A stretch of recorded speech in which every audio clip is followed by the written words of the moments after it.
मानव अनुभव भावनाओं की एक श्रृंखला की विशेषता है।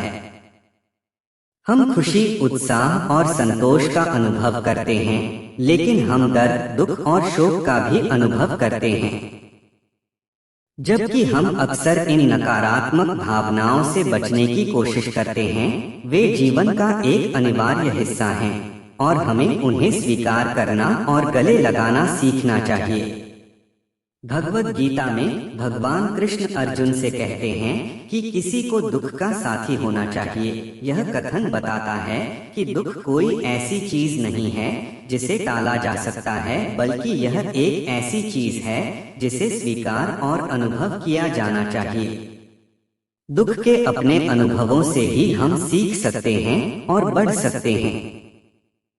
दुख कई रूपों में आ सकता है। यह किसी प्रियजन को खोने, किसी रिश्ते के खत्म होने या व्यक्तिगत असफलता या असफलता का परिणाम हो सकता है। दुख भारी और सर्वोपभोग करने वाला हो सकता है, जिससे हमारे दर्द से परे देखना मुश्किल हो जाता है। हालांकि यह याद रखना महत्वपूर्ण है कि दुख अस्थायी है और हम इससे आगे बढ़ सकते हैं। मैन्स सर्च फॉर मीनिंग पुस्तक में लेखक विक्टर फ्रैंकल नाजी एकाग्रता शिविर में एक कैदी के रूप में अपने अनुभवों को याद करते हैं। भयानक परिस्थितियों के बावजूद फ्रैंकल ने पाया कि जो लोग अपने दुखों में अर्थ खोजने में सक्षम थे, वे जीवित रहने और यहाँ तक कि फलने फूलने में सक्षम थे। यह हमारे दुख के अनुभवों में अर्थ खोजने के महत्व को दर्शाता है। दुख हमें दूसरों के करीब भी ला सकता है। जब हम अपने दुखों को दूसरों के साथ साझा करते हैं, तो हमें आराम और समर्थन मिल सकता है। यह हमारे रिश्तों को मजबूत कर सकता है और हमें अपने दर्द में अकेला महसूस करने में मदद कर सकता है। इस तरह दुख संबंध और समुदाय के लिए एक उत्प्रेरक हो सकता है। हालांकि यह स्वीकार करना महत्वपूर्ण है कि हर कोई एक ही तरह से दुख का अनुभव नहीं करता है। कुछ लोगों को अपनी भावनाओं का सामना करना मुश्किल हो सकता है और उन्हें पेशेवर सहायता या चिकित्सा की आवश्यकता हो सकती है। जरूरत पड़ने पर मदद लेना और चुपचाप पीड़ित न होना महत्वपूर्ण है। अंत में, जबकि दुख कोई ऐसी चीज नहीं है जिसे हम सक्रिय रूप से खोजते हैं, यह मानव अनुभव का एक अनिवार्य हिस्सा है।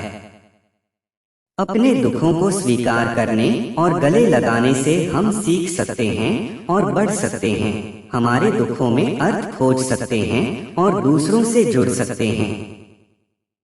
हमें अपने जीवन के सभी पहलुओं को पूरी तरह से गले लगाने और उनकी सराहना करने के लिए दुख का साथी बनने के लिए तैयार रहना चाहिए। हम इसको एक कहानी के रूप में समझते हैं। एक बार एक शिकारी शिकार करने के लिए जंगल में पहुंचा। उसने अपने तीर पर बहुत ही खतरनाक जहर लगाया और शिकार को निशाना बना करके उसने तीर को छोड़ा, लेकिन उसका तीर चूक गया और तीर एक पेड़ पर जा लगा। वो पेड़ बहुत ही हरा भरा और बहुत सारे तोते उस पेड़ पर रहते थे। जैसे ही वो जहरीला तीर उस पेड़ पर जाकर लगा, वो पेड़ धीरे धीरे सूखने लगा और उस पेड़ पर जो भी तोते रहते थे वो एक एक करके उस पेड़ को छोड़कर जाने लगे। उस बड़े से पेड़ के कोटे में एक बहुत ही बूढ़ा तोता रहता था, जो बहुत ही धर्मात्मा और अच्छे मन का था। सभी तोते उस पेड़ को छोड़कर जाने लगे थे, लेकिन वह बूढ़ा तोता जाता था, दाना लेकर के आता और उसी कोटे में आकर के बैठ जाता था, परंतु उस पेड़ को छोड़ने को तैयार नहीं था। बूढ़े तोते के साथियों ने कई बार आकर के उसे समझाया कि यह पेड़ सूख रहा है और किसी दिन गिर भी जाएगा, चलो किसी और पेड़ पर चलकर रहा जाए, परंतु वह बूढ़ा तोता वहां से जाने को तैयार नहीं हो रहा था।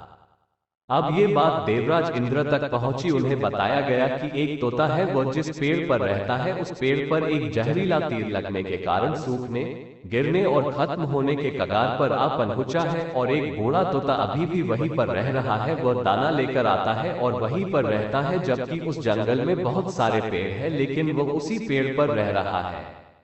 देवराज इंद्र प्रकट हुए और उस बूढ़े तोते से कहने लगे कि आप बहुत धर्मात्मा हैं, बहुत ही अच्छे मन के हैं, लेकिन आप इस पेड़ को छोड़कर किसी और पेड़ पर चले जाइए, क्योंकि यह पेड़ कुछ ही दिनों में गिर जाएगा। तालाब के पास में बहुत से बड़े बड़े हरे भरे पेड़ हैं, बड़े बड़े कोटह हैं, उन पेड़ों पर फल भी लगे हुए हैं, उन्हें वहीं पर तोड़कर खा सकते हैं, परंतु यहाँ से आप चले जाएं। तोता बोला, माफ कीजिएगा, इस पेड़ ने मुझे जीवन दिया है, शिकारियों से मेरी रक्षा की है, हर मौसम में मेरे साथ रहा है, ये कोटा मेरा घर है, यहाँ मैं पला बड़ा हूँ, इस पेड़ को मैं छोड़कर कैसे जा सकता हूँ? इस पर संकट आया है तो क्या मैं इसे छोड़कर चला जाऊं? मैं ऐसा कभी नहीं कर सकता। देवराज इंद्र तोते के इस बात से बहुत ही प्रसन्न हुए। उन्होंने तोते से कहा, मैं आपके इस बात से बहुत ही खुश हूँ, मांगो जो आपको मांगना हो।